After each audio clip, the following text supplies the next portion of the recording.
Coastline, the way to survive. Fnatic versus G2. Yet again, we head to the ban phase.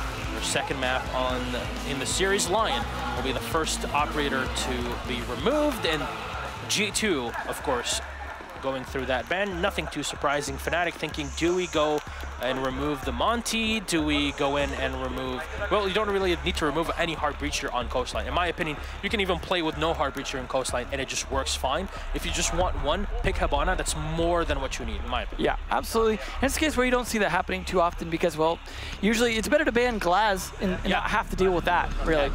But, I mean, it'd be interesting to... All right, what? They don't want to deal with Pegu with that blitz anymore. Oh, man. Shut down. Poor Pegu. They're already laughing at that. Maybe he wasn't even planning it. But it would be interesting to see if G2 went with the same style they used for the 6-0 against Supremacy that we saw towards the end of the season. That was a bit more Fnatic style.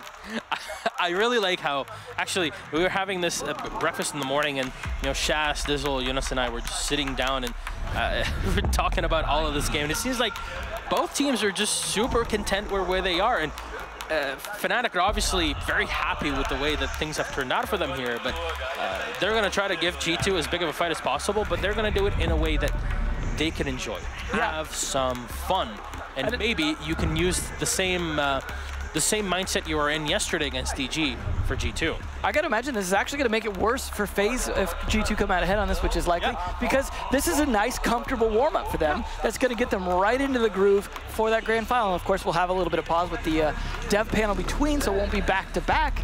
But during that, they could just take the time to get themselves further into the zone. A reminder, ladies and gentlemen, after this matchup, we'll have a tiny break, and then it's directly on to our reveal panel for Operation Win Bastion. Our Moroccan operators, Nomad and Qaed, are finally coming to Rainbow6, and I cannot wait for you guys to see what we have in store for what Ubisoft has in store for all of us, and more stuff, more information, more reveals coming right up with the hands and in the face of the very beautiful Justin. It's almost like this game keeps changing. Yeah, and honestly, actually, you speak about that. Did you see the video that they played like pretty much after every single game, where they show you the beginning of Rainbow Six in Alpha, and it keeps moving on, patch after patch, tournament after tournament. Ladies and gentlemen, you have no idea how many lives Rainbow Six has made better, has changed for the better. And you know what? Here, even the spectators in Brazil, their lives have been made better after watching this fantastic tournament. In my opinion, the best tournament we have had so far. And any tournament after this will have to really put the pedal to the metal. And this is a game that was fun in tournament mode with just gray boxes everywhere. Yes. In the original prototype, it was still running tournaments then. So strength to strength to strength. The bar, can it get any higher? It's here, and it's going to stay alive forever and ever. We'll see Pengu now setting up with the smoke, opening up holes, rotations, and murder holes, as we like to call them. Of course, Neophyter bringing the Blackbeard. This is a powerful operator to have, but also aces again on the Finka. We saw this from FaZe Clan, actually, having the Finka plus Dokkaebi combo being so effective, because, of course, you use your Nano Boost, and that either SMG-12 or CZ-75 have absolutely no recoil. But what's the big thing about playing Coastline? If you're attacking the bottom floor, clear the top, go down. If you're attacking the top floor, clear bottom, then go up. And Kanto Roketi is the first one to get a kill. Rizraz will go down. Fabian, though, peeks into the hallway, and Lusty will find him. The second one is spotted as well inside of the penthouse. They're going to try to run away, but of course the Bearing 9, even with its current patch, is still great when you have a Finka boost. Yeah, unfortunately the timing wasn't there because it's not as long as it used to be. And in my opinion, it's a bit of a nerf to the operator compared to a buff when the grenades were added, because the big deal was the fact that you could get 20 seconds of that, no recoil basically. But I guess Neo will come in, fire through, and Neo, he finds the head. Jonas is on the floor. And where are you at? Kanto Roketi in the back here. VIP taking damage from every single which angle, and we'll go down to Neo again. 4v2, the first round on Coastline. Very much favored for the attacking side of Fnatic. Pengu and Goga on the smoke and the dock, respectively. Last two alive. Goga holding the angle. Still has a bulletproof camera that's been used. And Pengu, long barrel in the SMG-11, I guess. Lusty will go down, and there's at least one kill for the squad now. That's a one hard breacher, but again, it's not the most required op. He spots one from above, and a bit more damage done here to Aces as he instantly pops Nata Boost. The mud gas canister, the first one will be used from the smoke of Pengu. I like that to try and use it up through the floor hole, but also provided him cover. All right, the angle here being held by Goga. He'll get the kill on Neo, and he can boost his teammate up here on HP if he needs to, but he'll find another one. Goga going ham. Is that a Sash G12? In the hand of Pengu! Will get the kill on Aces. The 4v2 going back for G2, and no matter what, until the round says it's over, it never is when G2 are in play. Absolutely, especially with those two left alive. Although I gotta admit, I would have liked to see Fnatic win that round just to put them back in the right mindset, just to get them a little looser, having maybe a little bit more fun with it. But either way, still not a bad start for Fnatic, especially Kanto getting pinned down on that shelf back there. We'll see how things go down from here, though it is definitely far from over, as G2 are only up 1 point on Map2, but they are riding the momentum of 7 straight rounds in a row now. Yeah, we'll see if they can continue on. Possible 12-0 would be our first 12-0 on LAN. We've had 10-0s in the past. That was back in the day where there was always only 5 rounds.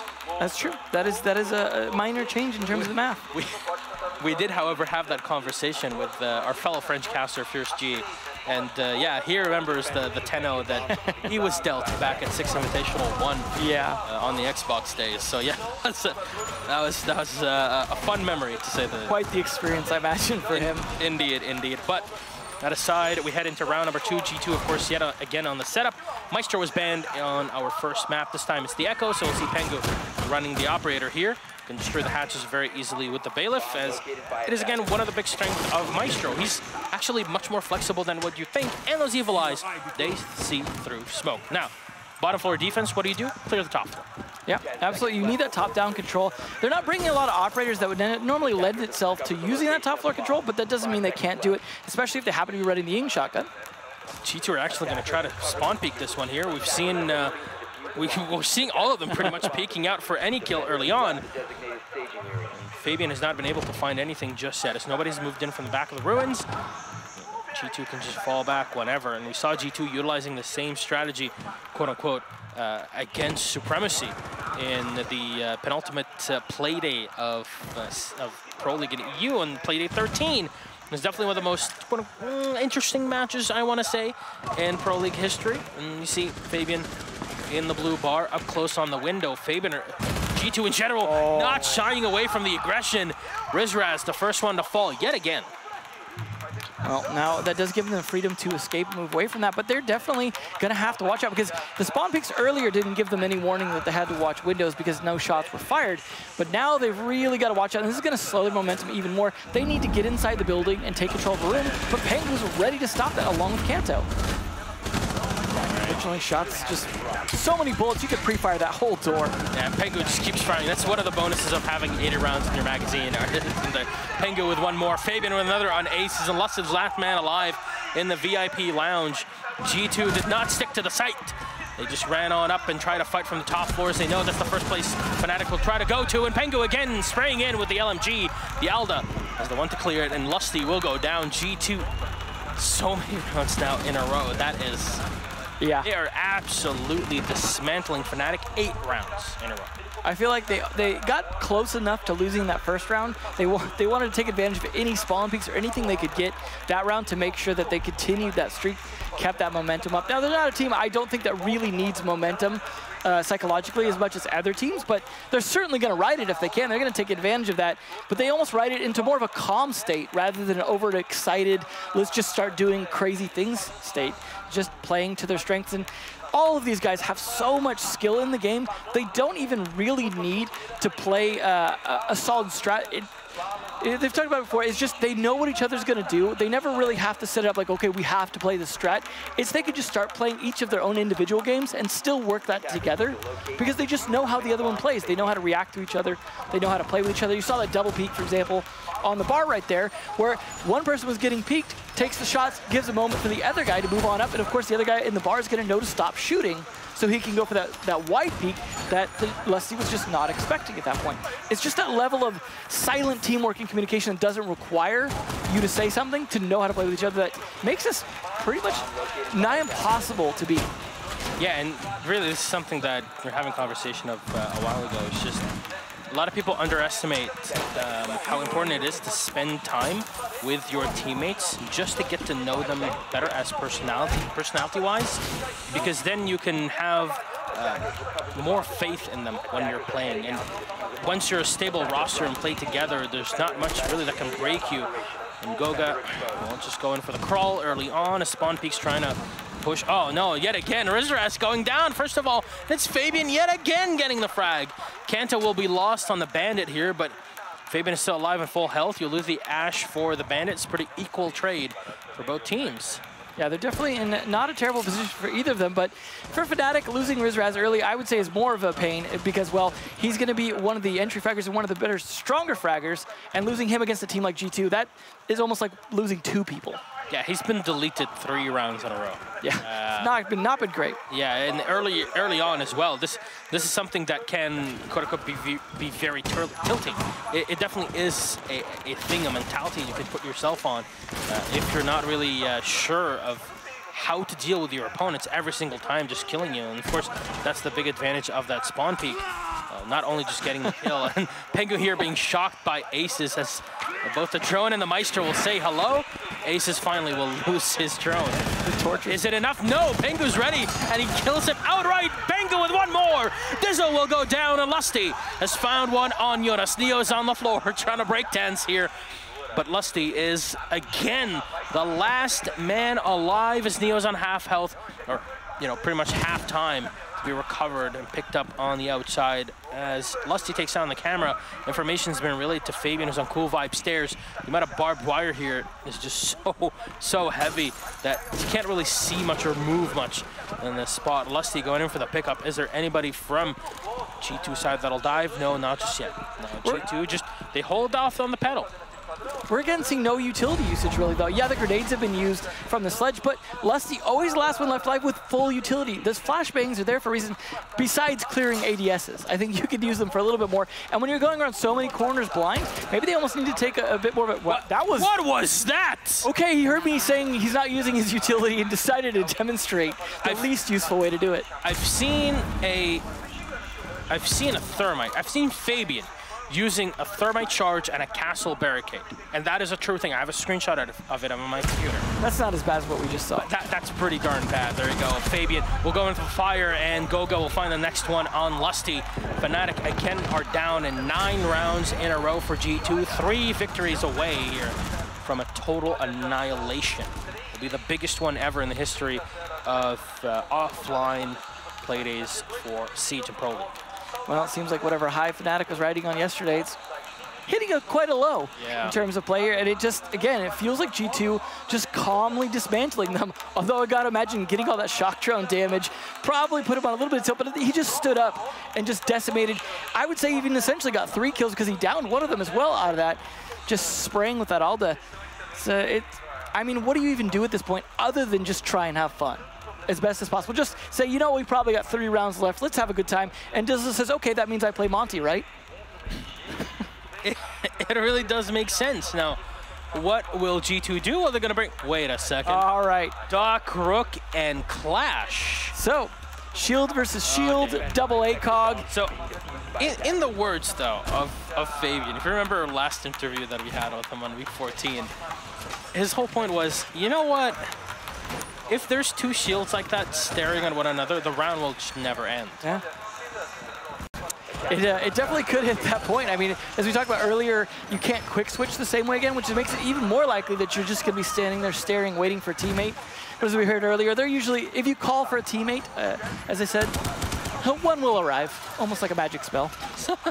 But in this case, because they're playing so close together a lot of the time as well, that definitely factors into it. They're not playing as Turtle as we saw on Bank, which is interesting because this is actually a less roamer-friendly map, but they're playing a little bit more loose because you know what? After the play on Blake, they got to be feeling a lot more confident moving around the map. But we'll see how this Clash play comes out here because We've seen what, for example, Sex Cake will do with that Clash on this map. It's definitely something you don't want to deal with at times. Again, these peaks coming out, this time from Kanto on the Legion. They're just, I mean, why not, right? If you feel like you can get away with it, and at most, when you lose one guy in G2, that's usually not a big problem. So they're just going to keep doing it until, well, they get punished enough to stop. Well, at least this time around, it's not Rizraz being lost in the first 30 seconds of the round, so that's something. Jonas will have a grenade thrown at him, but again, even if you hit the Clash right in front of her, that shield gives her so much explosive resistance that you only technically 3 grenades to even have a chance at taking her out. And you see Dizzle here dropping that shield for a second, and he gets a bullet in the shoulder. It's not that just yet. Jonas will take damage from the window, as he's gonna have to stick it in the Hall of Fame. Lusty will go down, Rizraz with 1, but it's Pengu, 1 more on aces. There we go. Bumper car time. Oh my God, there you go, and Jonas will help with that as Pengu comes in, cleans up Dizzle. The fight did not last too long as Goga sprays in to find 1. He takes damage, but he can heal himself. No, he chooses to fight and pulls out the SMG-11 here. Pengu will still fight it again. The Alda will destroy Neofighter, and G2 are giving Fnatic no quarters, 10-0. Well, I gotta appreciate at least Kanto sacrificing himself at the beginning of the round frequently to make, you know, Fnatic feel a little bit better. Hey, we're killing Kanto.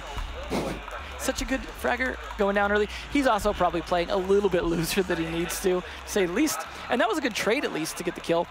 We're seeing a Rizraz manage to pick quite a few during his rounds, but it's never really leading to any kind of landslide against them. But I gotta appreciate that fight there. You saw the melee come out and actually knock the shield of Clash, which wouldn't have been too bad, but of course his friend was standing just outside the bathroom.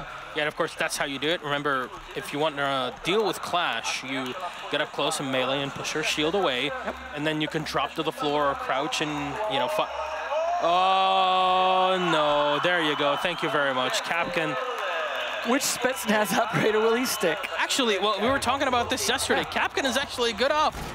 It's very niche. There was a while where on Consulate you could see him played, but then the metagame kind of changed and didn't really allow him to play that. Honestly, you know what part of it is too, is he's not getting kills most of the time, and since there's nothing displayed in the feed for when he does damage with his traps, you don't see how it works. Like, contrast it with the welcome mats from Frost, right?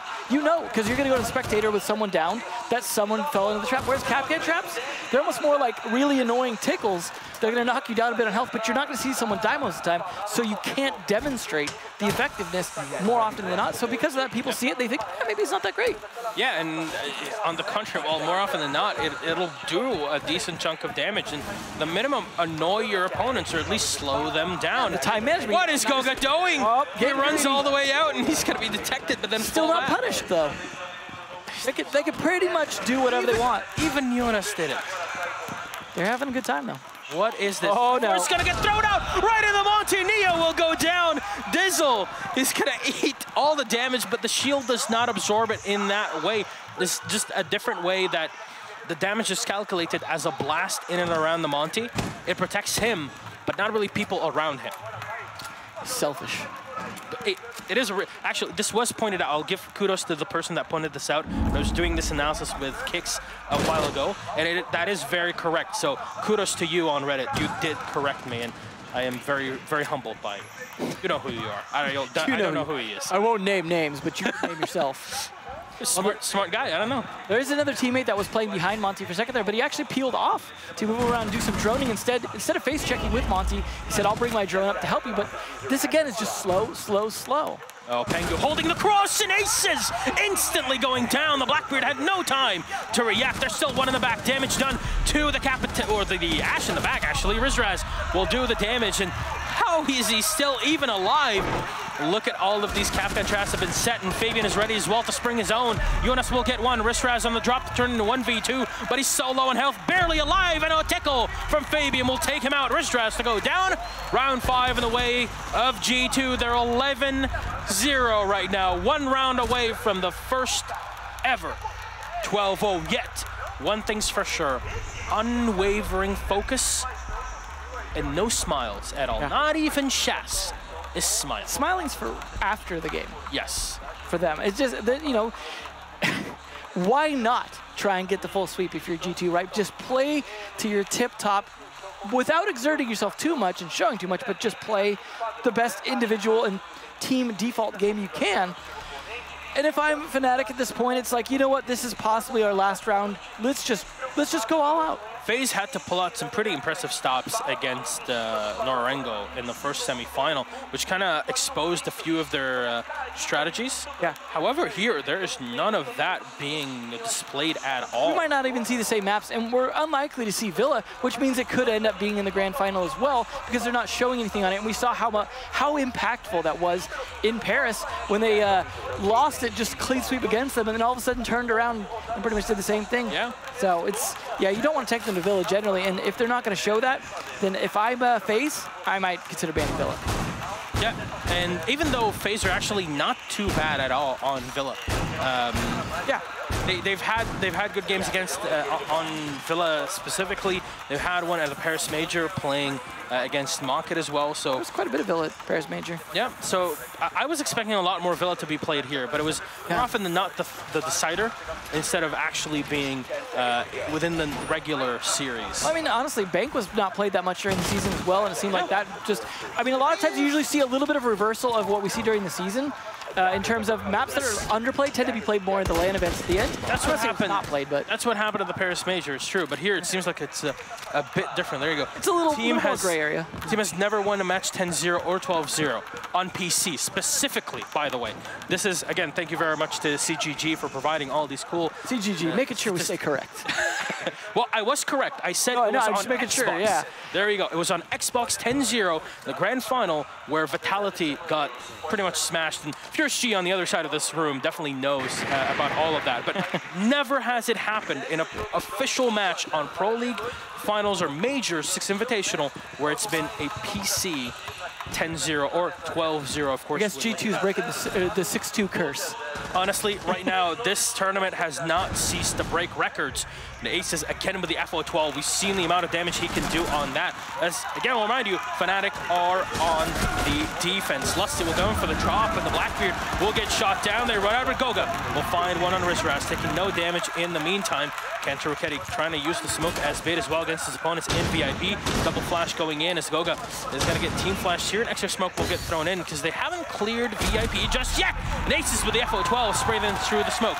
They'll find the kill on Goga. 4v2 advantage, of course, here for Fnatic, but the headshot's been found. Lusty will get dropped. Flashbang thrown in, though, from the top, the rooftop here into the bathroom. Kanto Raketti low on health, but Aces is finally going to get dropped. Does he find the head in the back of the Maestro? Damage done! Kanto Raketti, he threads the needle! Neophyter lasts alive! Is this how Fnatic go down? A thundering roar! And Jonas and Kanto, the 2 Finns on the squad, they're ready to bring the pain. Neophyter. Finn seems appropriate. This is absolutely insane. Kanto Raketti showing why he's the carry rocket, but they're not done just yet. They have more than enough time to reset Kanto, and there you go. Both Finns will be ready. And Neo sets himself up in the Hall of Fame. Are there any drones that these 2 players can use? At least the stim pistol's available. Well, there's a bulletproof camera as well that I gotta imagine his teammates are using. UNS goes in for the spot. He fires in and Neo goes down. Ladies and gentlemen, for the first time ever, it's G2 to get to 12-0. Breaking history, breaking records yet again on LAN. And here we are. The grand final has been decided. Your local heroes, FaZe Clan, will face off against the EU Titans of G2. Well, they had it. I feel like FaZe had a good run. After watching that right now, I'm not sure FaZe are going to be able to do anything to FaZe this team. You see, they look like they just got off a lunch break, not played a 12-round massacre against Fnatic. But either way, that was some massacre. Fnatic, though, I do appreciate that last round especially. Absolutely trying their hardest to try and stop them. But Kanto absolutely showing up after getting, killed quite a few times in the beginning of the round. You saw the focus on him that time. He's like, no, not like this. We're not going to go in a 6-1. We're going to get the 12-0 record. And we're going to finish this up. Absolutely well done. but one of the best things about Siege and esports in general, the respect between both teams in victory or in defeat. And here Fnatic are at least happy with their position. Shas lifting aces. Aces pretty much gives some of the best hugs that you could ever get. And there you go. G2 have warmed up, but they're gonna need so much more to take down FaZe Clan in the grand final. Ladies and gentlemen, that is all from myself and Emzo. The grand final will be brought to you after the panel and the interview now by Intero and Kix. So we'll move it down to Guilherme. He's gonna interview Fabian before or after G2's victory. That's it, guys. We are here with Fabian after this amazing and historic, unbelievable match. Fabian, first of all, congratulations for the results. And actually, my first question comes from Nask, from Liquid. We were on backstage and he said, ask him, what do they do to be that good? I mean, this game, unfortunately for Fnatic, they didn't have their main lineup. And we played around that and we didn't do anything super special. We kind of waited them out and let them play aggressive and come into our scopes and then just shoot them when they come. It's very difficult to play against a lineup like that. But in the end, I think that we have a better team, both individually and in strats, so that we can adapt to them. But saying 6-0, 6-0, it doesn't really matter, the score. They weren't their main lineup. Anything can happen.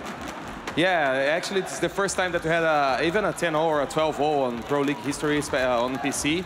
And we were seeing that you guys were having fun during the match, but you were really focused on getting the results. You're playing your top game. Was there any moment that you guys changed because of the score and how to play during these maps? Well, first of all, we didn't show anything new. That was the first objective, kind of, because we felt we would go to the final, and why show off something here in the semis if we feel we're going to win it. So we didn't do anything special. I think we had fun, even if we're focused, but for us, winning is fun. Okay, and how are you guys preparing to... I have a curiosity that everyone asks on chat. When you guys are playing on stage with such a crowd, can you guys hear anything or feel the sound even with the audio protection? I mean, we try to zone out. We try to be in our own little booth and do what we feel like, and then we play our game. Okay, and on the last season, you guys were on the exact same spot. On the finals against a Brazilian team. And on that occasion, you guys lost. How will it be today, and how have you guys prepared for a situation which is similar, but with a different team? I think us losing at Atlantic City wasn't really a loss. I think that was a major success. We had 5 days of practice together with Counter Raquete. We shouldn't even have been in the final. We should have gone out in the quarters. We made it to the final. We get it in a good game. We had 1 map each that went very heavily on each side, and then border was really close. But I don't think that losing in Atlantic City is going to change anything for us. And how are you guys preparing? What are you expecting now from the grand finals against FaZe? We're a lot prepared for FaZe. We have some secrets that they don't know about, and we're going to use them against them. Okay, and do you have any words for G2 fans and also for the FaZe crowd? Well, I just hope they enjoy the final. It's going to be a good game. Thank you, Fabian. Congratulations once again. And that was it, guys. Now we already know that we're going to have FaZe against G2 in the finals. Thanks, Fabian. Thank you, guys.